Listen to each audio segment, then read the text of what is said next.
Hello and welcome to episode 3 of Look Up Tonight with the Orange County Astronomers.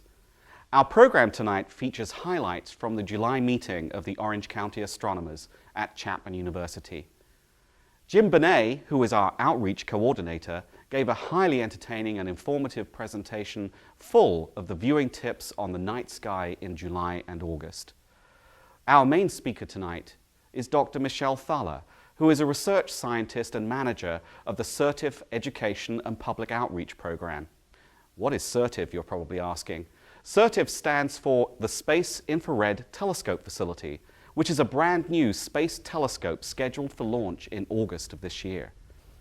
Our program will also feature other interesting segments showing the OCA's observatory facility near the town of Anza, California, where members, their guests, and the invited public can view the skies through the club's 22-inch computerized telescope and many other telescopes our members bring along to the monthly star parties. So let's begin the program with a segment from the What's Up presentation by Jim Benet.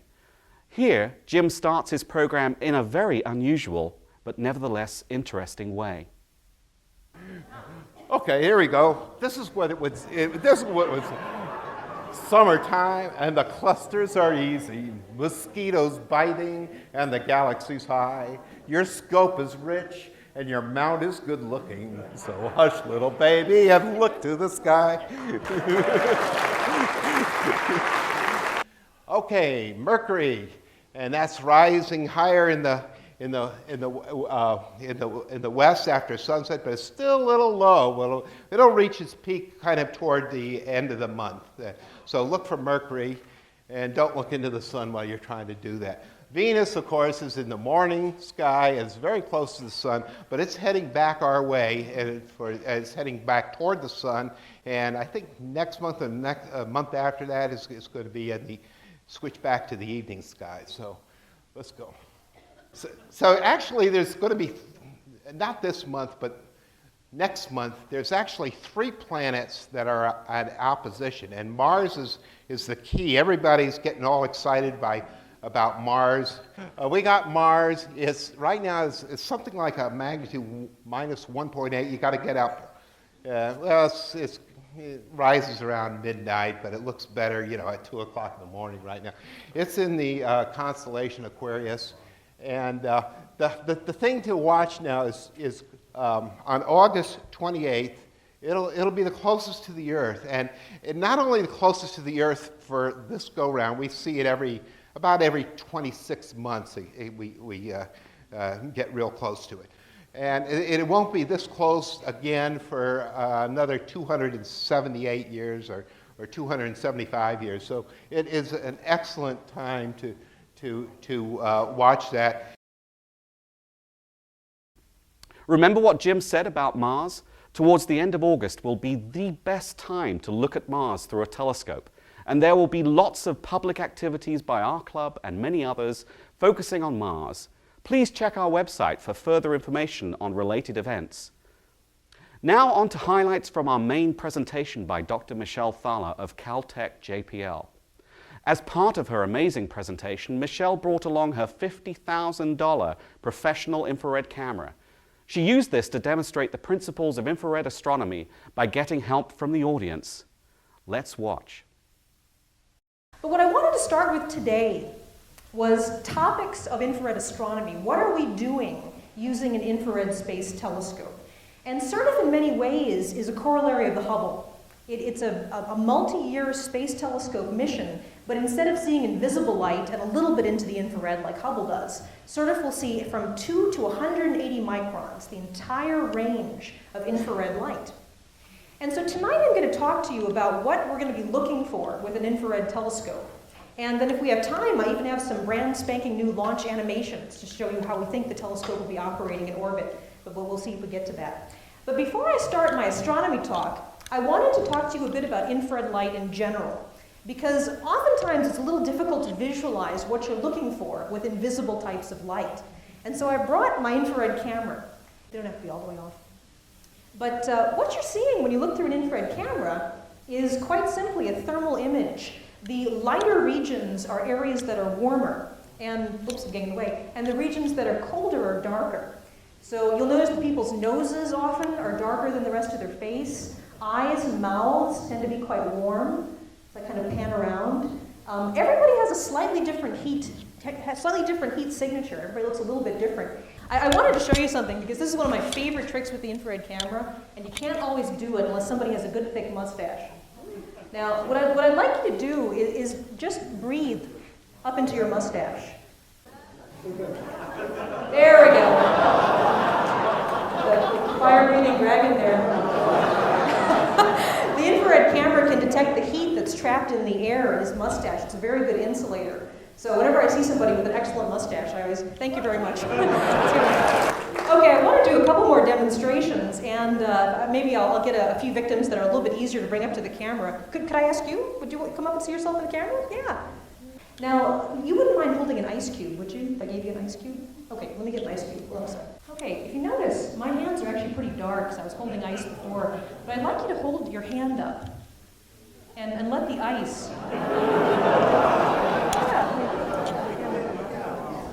Yeah, the cold water that you see dripping down your hand is actually just it's dark because it's cold.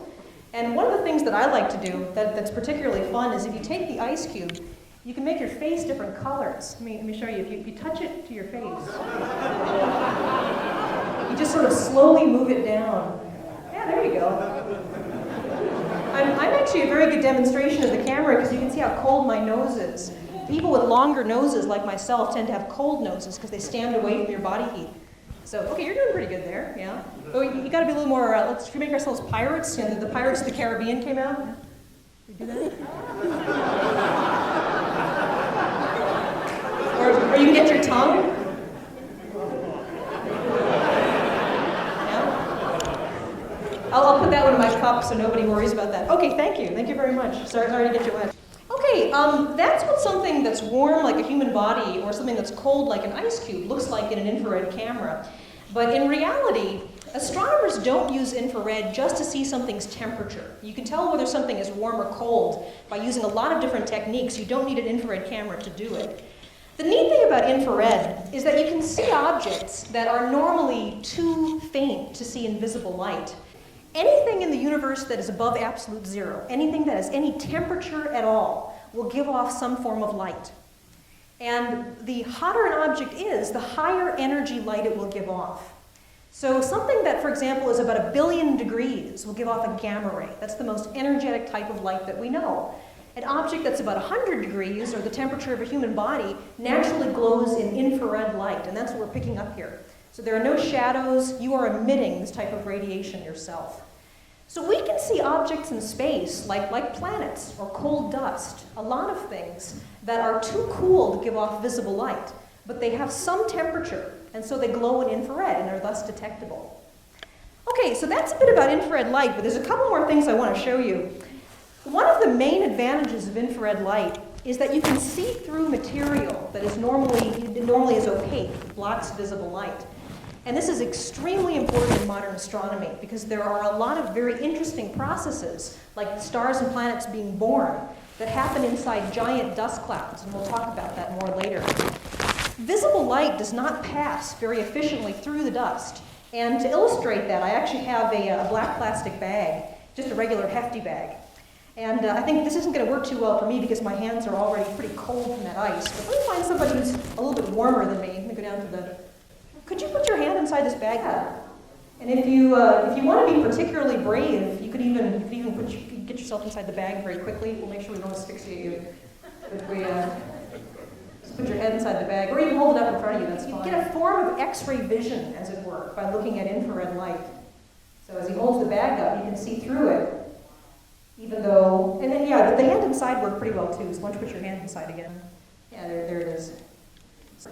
When you think of visible light, all of the colors from red to violet, the region that we call infrared in the spectrum of light is actually 30 times the span of what visible light is. So if visible light has all of the colors that you're used to, infrared has 30 times that range. So there's a lot of different colors to work with, a lot of different things to see. And so the images tend not to all look the same. Now that Dr. Thaller has introduced us to the basics of infrared, she shows us various astronomical objects and how they differ when viewed through infrared light? Now, I mentioned that the sky looks a lot different in infrared because you're able to see objects that are normally very cold, things that aren't glowing in visible light. And this is my favorite 25 words or less. Why do you do infrared astronomy? This is Orion, obviously, in visible and infrared.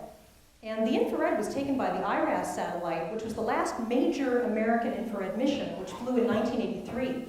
So this is real data taken by a satellite. The Orion Nebula, which I'm sure you're all familiar with, is right here. And that's actually part of a vast molecular cloud complex that's forming thousands of new stars. Lambda Orionis up here, there was a supernova or some sort of a large explosive event that actually left the shell. I believe this is the Rosette Nebula right here. So you're looking at warm areas in a dust cloud, and that's what the infrared is able to pick up. And then on the bottom there's just a little bit of a synopsis of the whole spectrum of light, all the way from gamma rays to radio. All right, now like I said, because all of these different kinds of light give you a sense of what the universe is like at different temperatures, NASA designed an entire armada of spacecraft to sample what the universe looks like in all these different ways of seeing it. We have the Compton Gamma Ray Observatory, and like I said, a gamma ray, those are only really generated by things that are in the billions of degrees, naturally. AXAF, which is renamed Chandra, sees things in the millions of degrees for X-ray. And then Hubble is visible light, things that are around 10,000 degrees. And SIRTIF is 100 degrees and lower. We'll be able to see things even just a couple degrees above absolute zero. Now, one thing I want to tell you before I show you some more images of the infrared sky is, like I was saying, infrared is an incredibly long range of light, 30 times the span of our visible light.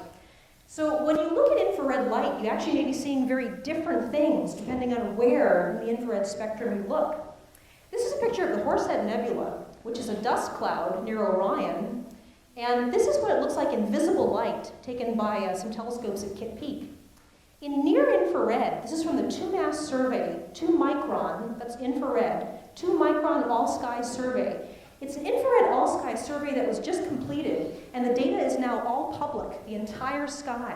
So I really recommend that you go to their database and start downloading some of these beautiful images. In near-infrared, you see through the dust cloud, just like we saw through that plastic bag. And you can actually see where stars are forming inside the cloud. You can't really see the dust at all. You can't see where the Horsehead is. In far infrared, which is 7 to 15 and sort of even farther, this was taken by a satellite that the Europeans put up. When you go into far infrared, the cold dust itself begins to glow. And so you're actually seeing dust that may be only about 20 to 30 degrees above absolute zero. You see it glowing here, and that's actually the Horsehead Nebula, this little wisp. There's a newborn star right at the end of it, and that's actually what the Horsehead is. It's a cloud that's forming stars. So we're going to take a look at different types of infrared imagery. Near infrared, where you can see through things, and far infrared, where you can see cold things glowing in and of themselves. To start my story about what we're looking for with infrared, I thought I'd give you a little bit of context. And these are 2 beautiful visible light pictures of spiral galaxies. I know you're very familiar with spiral galaxies. The scale of one of these things is about 100,000 light years across. And as you can see, there's a lot of dust in the plane of the galaxy. This dark material you see here is dust.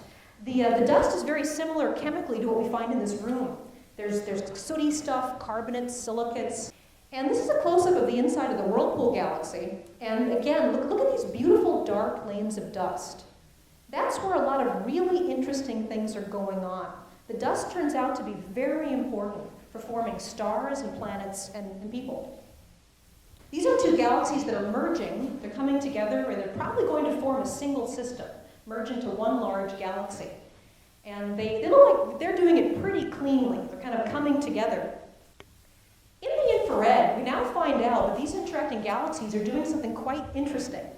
These are 2 interacting galaxies here called the antenna galaxies. As they come together, they're mixing up all of the dust and all of the material that makes up the galaxies. And in the infrared, there's actually a really, really warm spot. You can't see a whole lot in visible light, but in infrared, there's a really, really bright area. And something is heating up the clouds from the inside. When galaxies interact, the clouds are swirled together and there's lots of turbulence. We believe that that turbulence allows gravity to start collapsing different parts of the cloud. And that collapse of gravity ignites a star eventually. So interacting galaxies may set off waves of star birth. It now seems that it's much more connected to the way galaxies interact, and stars are born because of it. Infrared is also pretty interesting because we're discovering more about the inner structure of galaxies themselves. Here's a visible light picture of a beautiful barred spiral. And the Hubble Space Telescope took, this little blue box is represented here. The Hubble Space Telescope took a visible light image of the very core of that. You can see the dust lanes going through the middle of that galaxy. And in the infrared, this is NICMOS, the Hubble's infrared instrument, you can actually see these little red dots are star clusters embedded in the dark dust.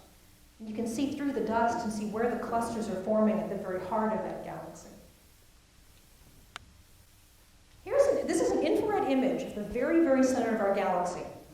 And this is the central 1 light year of our galaxy. Right where the arrows are is where we think the black hole is. And in the last few years, we've had some mind-blowing observations of stars being trapped around this black hole and actually being forced into orbits around it. But these are real pictures of stars moving around something that isn't there. We can't see it. The black hole is there. But let's start again. Let me show you what some of these stars are doing. The animation will rerun. Okay, a lot of them are kind of whipping around this middle area. Pay attention to this one. I love this one. Okay, this star is coming in toward this region. Whoosh. That star got turned around and just thrown out back. These are stars being forced into orbits like comets. And they're getting progressively closer and closer to that central object, which is the black hole. This poor star here is actually trapped into a stable orbit. It's not going to escape. It's just going to keep going a little bit closer each time. But like I said, with infrared, we're able to look through the dust to the middle of our galaxy and actually watch these poor little stars stuck around that black hole. Okay, well, so that's about it. I'm going to end up now with a little bit of a talk of the telescope. The Space Infrared Telescope facility hopefully launches August 23rd. It's a relatively small telescope. It's just about 85 centimeters across for the mirror. The mirror is made of beryllium because the temperature it operates at is about 5 degrees Kelvin, so 5 degrees above absolute zero. There are 3 instruments that will do photometry, spectroscopy, imaging, all of that. We're hoping it's going to last for at least 2.5 years. That's dependent on the cryogen. The cryogen is liquid helium to keep it very cold, and the mission will really only last as long as the cryogen lasts. The observatory is actually going to be kicked out from the Earth's orbit. The Earth and the Moon area is really too warm. So we're actually just going to give it escape velocity from Earth and let it fall into its own orbit around the Sun. That'll get it far enough away from the Earth and the Moon for it to actively cool itself down and be able to operate. When the telescope launches, it's actually not going to reach operating temperature for about 2 to 3 months. So when you hear about the launch, you unfortunately won't see any data for a couple months, but we'll be working very hard on calibration. Finally, Dr. Thaller shows us a great animation of the upcoming launch of the SIRTIF facility on a Delta rocket and how the spacecraft will be launched to position itself following the Earth in its orbit around the Sun. The telescope's going to be launched on a Delta 9 Heavy. That's a Delta with 9 solid rocket boosters. It's as big as they come. A little bigger than they were designed for, actually, because we need to kick it away from the Earth. There's a couple different stages, as you can see here. I didn't bring my speakers. There's a little bit of sound, but I'm certainly happy to speak over it. But these animations were done recently at JPL. Some of them are a little more interesting than others, but the launch sequence is always kind of fun. There was an amazing launch animation they did for the Mir-B spacecraft. I don't know if any of you saw it. The problem was that they did this all timed to Lenny Kravitz's song, I Gotta Get Away. It was beautiful. And then they couldn't get the copyright permission from Lenny Kravitz. It was really, really unfortunate. Yeah, everyone dim the lights a little bit. The telescope's the spacecraft, I should say, is going to have to go through a number of different burns to get into the right orbit. The really scary thing is that you've got to keep these heat shields oriented right. The instrument does not have any active shielding. It doesn't have any thermal shielding. It's only protected from the sun's heat by a heat shield that must always stay pointed toward the sun. So that's going to be one of the scarier parts of the mission, is making sure that happens. It's taken from another launch, obviously. Yeah, so there's the telescope getting itself into orientation. There's the heat shield. There's the telescope. The telescope is extremely simple. It's been redesigned many times to be very cheap, very simple. And like I said, it used to be a shuttle payload, but now it's an independent satellite. In fact, the only moving part on the entire telescope is the dust cover is going to come off. There's a pan, there's the dust cover, there it goes. That's the only thing that happens, so we have to highlight it, yay. We're actually going to track that very carefully to make sure people don't keep rediscovering an interesting infrared object. You'd be surprised what you find up there.